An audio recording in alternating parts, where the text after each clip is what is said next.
Welcome back to Derry Public Radio, a bi-weekly Stephen King Book Club podcast. It's me, Josh Kahn. That means it's another interview. Joining me today is a writer and filmmaker whose mission is to break the barriers of stigma around mental illness through the performing arts. As the lead writer and co-producer of Last Rung on the Ladder, he is passionate about merging storytelling with mental health advocacy. Drawing from his own experiences with anxiety, depression, and OCD, he uses writing as both a creative outlet and a tool for change. Please welcome to the show, Max Blaska. Max, how are you? Doing good. Glad to be on Derry Public Radio. Let's jump right into it. I'm excited to get to talking about Last Rung on the Ladder, but first I want to get to know you a little bit more. What was your introduction to Stephen King? I don't know if it was the book first or the movies first. I was Okay. in middle school. I know the first book I read was Cujo, and it terrified me. Yeah, I want to say I was sixth or seventh grade. And Yeah. I remember that it terrified me. A cereal that would make you so sick you would vomit would look like blood. Terrified me. The dog was scary too. But when I was young, that's what stood out. But my real introduction to Stephen King was my aunt, Betty, who she was my babysitter, and she introduced me to Woody Allen films and Stephen King films. And so we watched every film from, I believe the first one we saw was Maximum Overdrive. So every film from the 80s up to Misery we saw together. Nice. Oh, Misery's so good. Oh, yeah. That's do you have a Stephen King moment that comes to mind when you think of him? We talk about it on the show of just those things that are uniquely Stephen King that stay with you rent free in your head. Um, there are many. Um, I do remember the one Stephen King movie that I did not see with my aunt Mhm. was Children of the Corn. We started, and then as soon as the just brutal massacre at the diner started, my aunt looked at me, I looked at her, and basically said, "No, maybe for later." I saw that when I was in high school, but well, he writes the and if adapted well, the dilemma that goes on inside of our out of our head. I mean, the only difference between his antagonist and his protagonist is the protagonist doesn't give in the dark side. I mean, True. you read Needful Things and Buster Keaton and Sheriff Pangborn. They're both plagued with insecurities. In Mhm. fact, Pangborn had his own little carnival bark of despair, like egging him on about the loss of his son. That's And true. up all the way up to the Mr. Mercedes, Holly Gibney and Brady Hartsfield both were mentally ill characters, but one gave in the demons in a terrible way, and the other overcame. Yeah, And that's so interesting because I remember, obviously you think of Brady Hartsfield and he is the epitome of evil. He is clearly not well in the head. But Holly Gibney, mental illness is a big part of her character, but at the same time, because it's more of a societally, quote unquote, acceptable kind of mental illness, we treat it differently. That's so fascinating. I really didn't I split those two so far in my reading. Do you find that Stephen King has a better, worse, different take on mental illness versus the other way it's portrayed in other media? uh, I, I think so. I mean, a lot of the times people who are mentally ill are portrayed as the aggressors, Yeah. not the victims. And that's one of the things I like about film that actually show people struggling with mental illness getting better and fighting it. And some of the most creative people are people with a mental illness. I mean, um, uh, Ryan Reynolds has opened about his struggles with anxiety. Emma Stone, and so I really think that we need to have a conversation about mental health, particularly with teens, Yeah. because teen suicide is such an epidemic. Even more so when I was a teen. I mean, one of the reasons why I really liked End of Watch. I mean, King was originally going to call it The Suicide Prince. Yeah, and I mean, it really shows, like, I mean, quite literally how the mind works and how Brady was able to, with the hypnosis, was able to manipulate. manipulate them. Yeah, no, absolutely. God, I'm so I am the only one of the three of us that has read the entire Bill Hodges trilogy. CM and Eve still haven't. So I'm so excited for them to get to see how like this whole end game pays off in the story. Oh yeah, and the TV series is really good, even though the third season goes way off the rails. Um, Oh yeah, but crazy. but I mean, it takes it in a different direction, particularly season two, Yeah. which I wasn't expecting, but I really enjoyed. Max, tell me where you got this love of writing. I've been a storyteller ever since I was a kid. I remember my fourth grade teacher introduced me to love of writing, and I would write little murder mysteries, half improv, half basically tell you're the characters, and I would always cast the neighborhood bully as the killer, and he and his friends after that. And yeah, I'm not a writer yet. Well, I am a writer, but Stephen King had a great quote. You can't teach someone to be a storyteller, but you can teach someone to be a better writer. And a writer is a storyteller with discipline. And Yeah. and I part of having ADHD and struggling with anxiety is it's hard to get the discipline to write. Um, and so I'm trying to build the discipline. And when I'm really passionate about something, it just flows. I mean, the first draft of the script for Last Rung came out like within a week or so. God, that's rad. Now, okay, now speaking of, you adapted the short story "The Last Rung" on the Ladder into a short film through the Dollar Baby process. For anyone who hasn't read it, can you summarize the short story? Yes, the short story is from Night Shift, and it is told in first person about a guy who received a letter from his sister, who they were very close as children. And they had a game that they used to play in the old family barn, climbing up and then jumping in the hayloft, and the ladder breaks. And you learned the story that eventually his sister took her own life. And in the letter, mentioned that she wished she wasn't saved as a kid. And I mean, it's a tearjerker. It's a very sad story. Oh my god. Yeah, it is. It's a heartbreaking, but it's like a beautifully devastating. So I gotta ask, why choose Last Rung? Actually, when I first got this idea, in when I went on a vacation with Maine and took the SK tours, and I first found out about the Dollar Baby, Oh my god, I want to go on that so bad. you have to, and they have kind of a museum and a store now that they didn't have when I was there. Yes, you have. If What? you go to SK tours, I sent my film to two main film festivals, so I'm hoping that I get into at least one, so I can bring some of my cast and crew and we can go. Oh my god, that's James Tinker amazing. is awesome, and the knowledge about King is great. I first thought about Popsy Yeah. Oh, I love because Popsy. I wanted to have the kid be on the autism spectrum. Hmm. But then I realized that the next year, 22, was going to be the 25th anniversary of my aunt's suicide. She struggled with bipolar and not only introduced me to Stephen King, she was a mental health advocate. When I was kicked out of private school, she wrote all the principal and all the teachers trying to get me back instated. And you can Google Betty Blaska. She writes about what it was like to be inpatient in the 1970s. And I wanted to do this as a tribute for her 25th anniversary of that loss. And I saw the stories and Last Rung, I mean, dealing with suicide.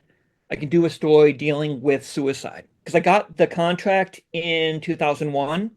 I wanted to film it in early 2002 so I could release it um, the year, but the problem is that that didn't happen. Um, I we had a producer who really didn't know how to produce, so it looked like the film was going to die in the vine. That and a good friend of mine at the time had a stroke, and due to his stubbornness, he didn't go to the hospital soon enough, so he almost died. And I was just going through a very bad place. October of 22, I really thought I was gonna, because I also found out I was the age my aunt was when she unalived herself. I was I was going to take my life. And this is something people don't talk about suicide enough. And I think that's a shame because if you don't talk about it, you're more likely to do it.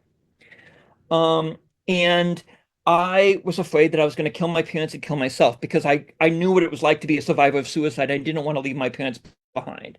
So I basically committed myself at a place here in Madison, Wisconsin, which was basically one floor of the cuckoo's nest with a big screen TV in the group room. It was an awful place, and I had to get a lawyer to get out of that. Yeah, and so I was at my lowest point, and then like about a month after that, my director Jeff Blankenship was calling a friend of his and mine, Melanie Gartner, who was a producer, asking if she knew anyone who might be able to help make this film a reality. And Kurt Kraus was who went on to be our main executive producer, was in the car, and she talked him into doing it, and we were filming within 2 months, within 2, 3 months. Oh my God! Wow, that's crazy.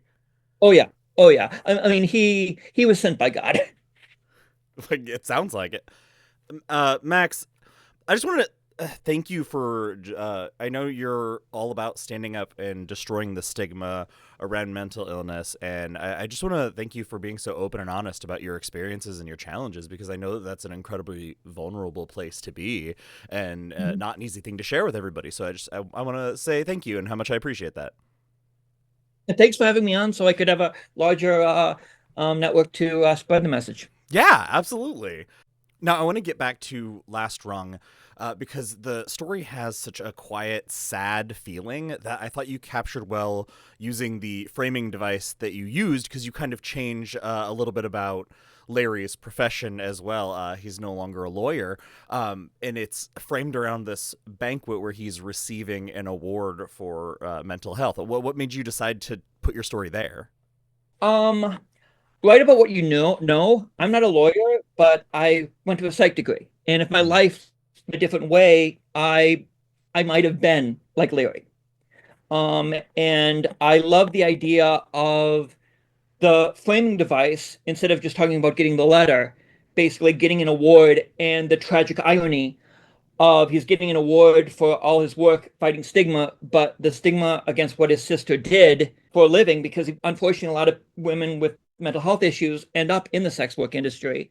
I thought that was perfect. That, and in my idea, I thought I could partner with NAMI, Dane County or NAMI, Wisconsin, and part of the story of the making, we could partner with a story. The problem at that time, it didn't quite work out, so I had to make up a new organization, but I'm working with NAMI Wisconsin on this film festival. So um, everything worked out. Yeah, NAMI is such a great organization. We have a chapter here in the Quad Cities as well. Awesome. And if King's people respond to the letter I sent this week asking how much it might cost to purchase the rights to make it into a feature film, who knows? Maybe they'll be in the feature. That would be pretty rad. I love that you're already thinking next level. Now, I want to talk about the relationship between Kitty and Larry because it's a big part of the story.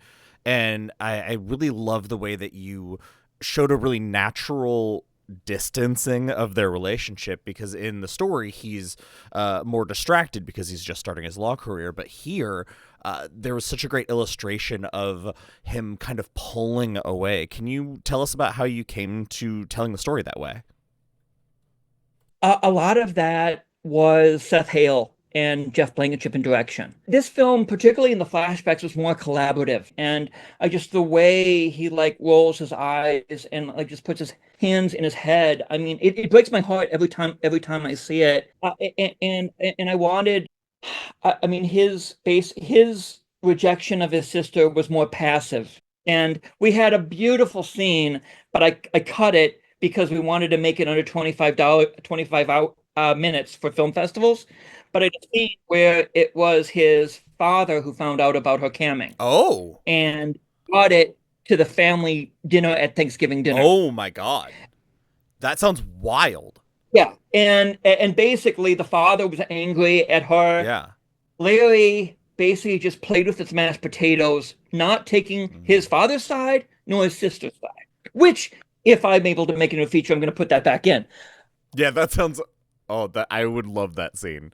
Now, okay, our next change is one that's going to require explanation because it is a wholly original creation for this story. Could you please explain to us who is the Carnival Barker of Despair? I wanted to show the guilt that Ellery felt. And so I wanted to show what mental illness is like. And so I personalized it, which I actually did before the film even was on my mind. There is this book called Super Better, which is a way of getting better gamefully. Like view your life as kind of like a video game, and you have power-ups, you have bad guys, you have a superhero identity. Mine is Max Warrior, and you have bad guys. And I named my bad guy the Carnival Barker of Despair. When I was writing this, I that's how I gave him an Brian Bells. I mean, he's been nominated for several awards on the festival circuit. Yeah, I mean, I can't say his praise even more. And I love my favorite scene in the whole movie is mainly because of editing and stuff. Is when the Barker is on the DS mocking Larry, and all of a sudden, hometown hypocrite, Larry, and then the MC ends Gatlin. I love that. Yeah. I love that. And but the thing is, those changes, I was not worried about whether if King would be okay with those changes because I think that he would. There was one change that I was terrified. And I was reading Anthony Northrup's Dollar Baby book while we were in the editing process. And there was this question that kept coming up. You know, King's fans are very sticklers for adaptions. They don't like it when you stray too far from the material. And the thing is, there was a change that I didn't know was actually taking place until the day of filming. Yeah. In the story, Kitty was dead from the get-go. Yeah. And in the original script, the tension was going to be the Carnival Bark of Despair trying to tempt Larry to join his sister in death. There was going to be a reference in the high school graduation scene that he attempted suicide by pills once before. But Jeff thought that it would make better conflict if basically she took her life at the same time that Larry was getting his award. And I said, no, I don't like this. I don't like this. I don't want to do this. This is the way it should be. And so I was on the dais. I played myself getting an award. And all of a sudden, Larry was saying, and I have to get back to the one person who means the most to me. And I said, oh my God, he's doing it. And the thing is, I like kind of back then I wasn't strong enough to say like put my foot down, which I'm glad I wasn't. Because like a week later I was at work at Solatab and all of a sudden it dawned on me, Jeff, you're a freaking genius. I actually texted him. And but was a thing that I was really afraid King would not like. And I was terrified what King fans would think about it.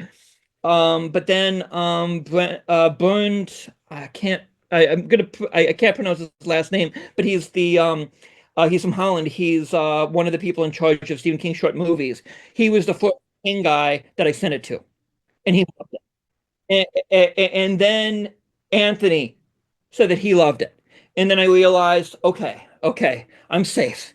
I still don't know what King thought of it, but our film was one of the films that was allowed to screen at King in Vegas. The problem was they put it opposite like an illustration panel. Other than the other Dollar Baby creators, there was probably about 10, 12 people there. That's such a risk, like at film festivals. It always blows my mind. Like, it's my favorite thing about the Dollar Baby community, though, is like you have to be in the room where it happens to see these films.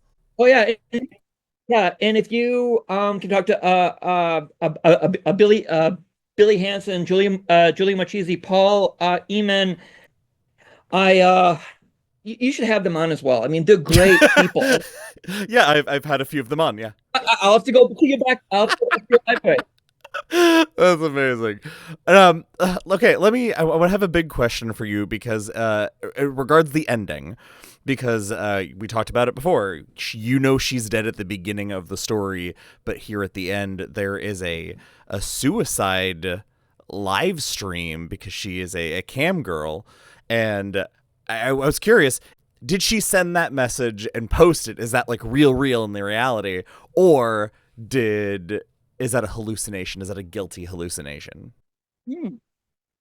It could be taken both ways, but in my intention, it was that she sent that out. Um, that wasn't the original suicide. We had to write that suicide on the fly. Jeff had a couple friends called the Hughes, Bob and Cherry Hughes up in Land O'Lakes. They owned the Bel Air Motel.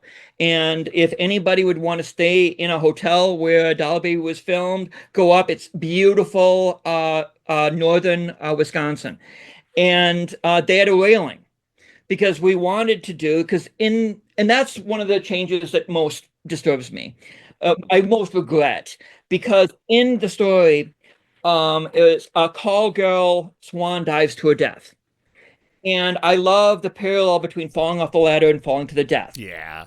There was a railing, but you're also we were filming in January, up northern Wisconsin, and there was a lot of snow I imagine. and it was yucky. And Kayla Kelly said, "No way, you're gonna, I'm gonna film me in." So we altered suicide pills and the Mhm. bathtub, which was kind of odd and interesting because I didn't tell them, but that was very similar to the way my aunt unalived herself. She Oh my took a god. bunch of pills. That had to be a very tough day of filming for you.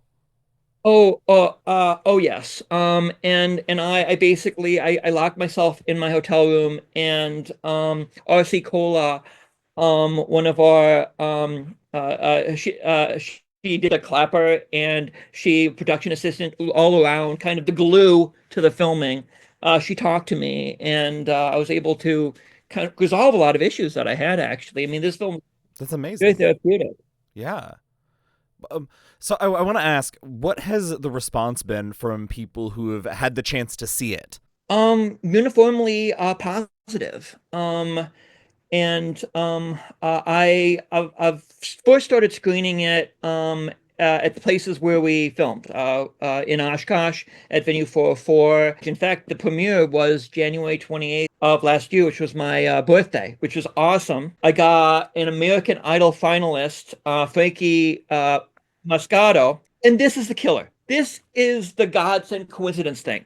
She was in the film. She was the young woman who received the award in at the dais. The thing, she came to an open casting call. She did not know the plot or anything in the movie, and and I found out because the award ceremony, the recipients wasn't the best writing I've ever done.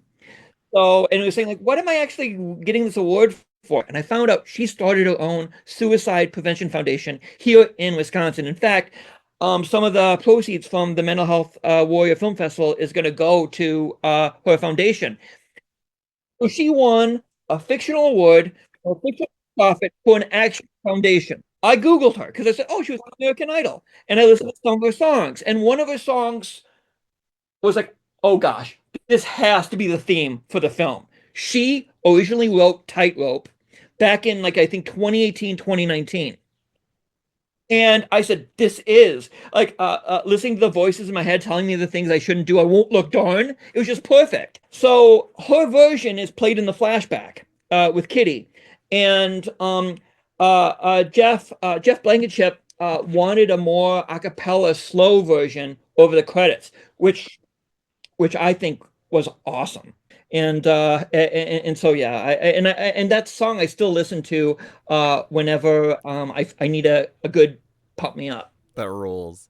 Now, I want to know, being part of the Dollar Baby program now that it's closed, how does it feel to be one of the last ones through the gates? I mean, it's a privilege.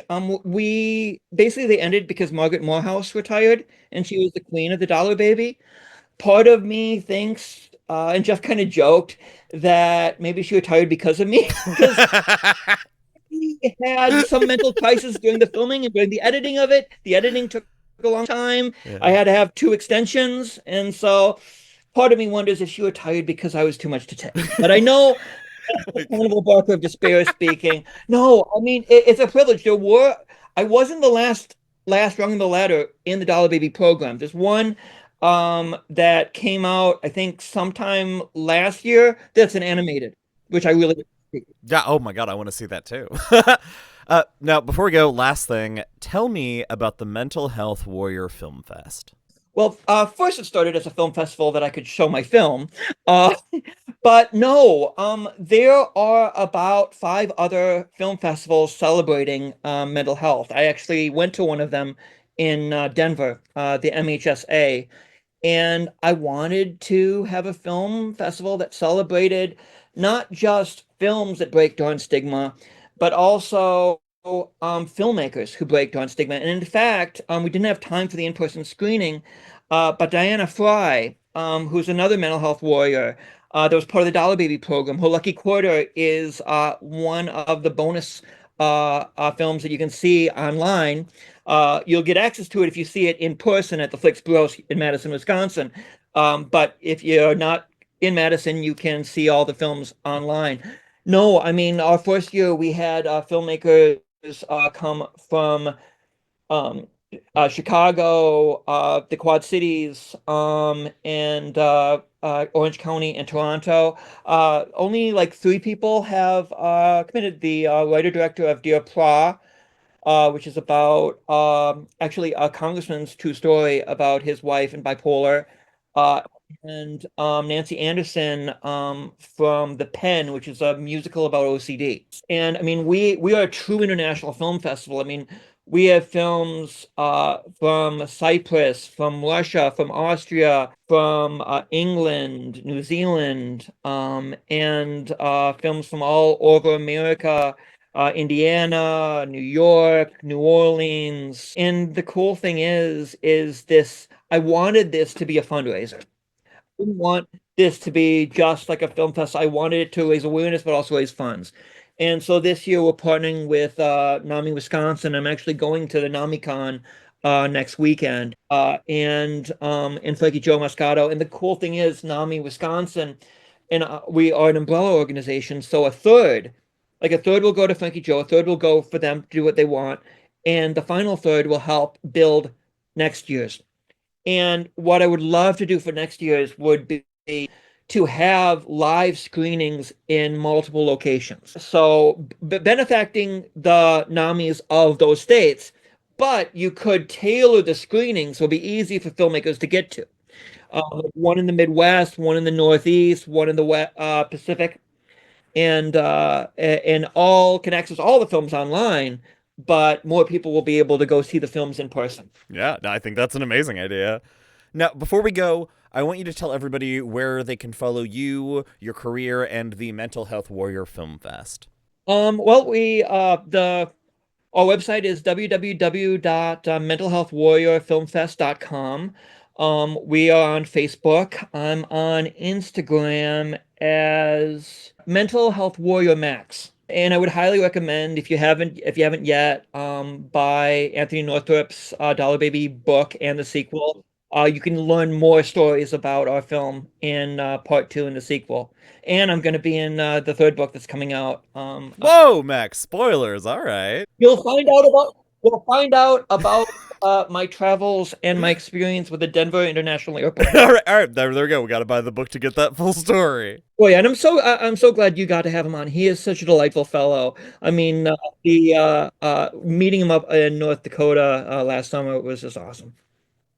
You think like Stephen King's people watch your podcast Oh or God, listen to your no. well, well, just in case you do, I mean it. A feature film of Last Rung on the Ladder, seeing how these two siblings who are so close get drifted apart, showing the mental illness with the carnival bark of despair, as well as giving Kitty her own bad girl. And and if I could get the money, get the licensing, have cameos from actors who've been open about their own struggles with mental illness. In fact, if I make it into a feature, Kitty would not not be seduced by a high school, not by a beauty judge, but groomed by a high school theater teacher. And she would have kind of musical fantasies, interludes in her mind. And here, I would want to be played by Grant Gustin, The Flash. CW's The Flash. He can Nice. play, and he's been very open about his struggles with anxiety and Mm. depression. Oh, good So choice. just a little preview. If you're listening, Yes, yes, we are. I mean, I don't have a gateway, but we are manifesting. Let's make it amen. happen.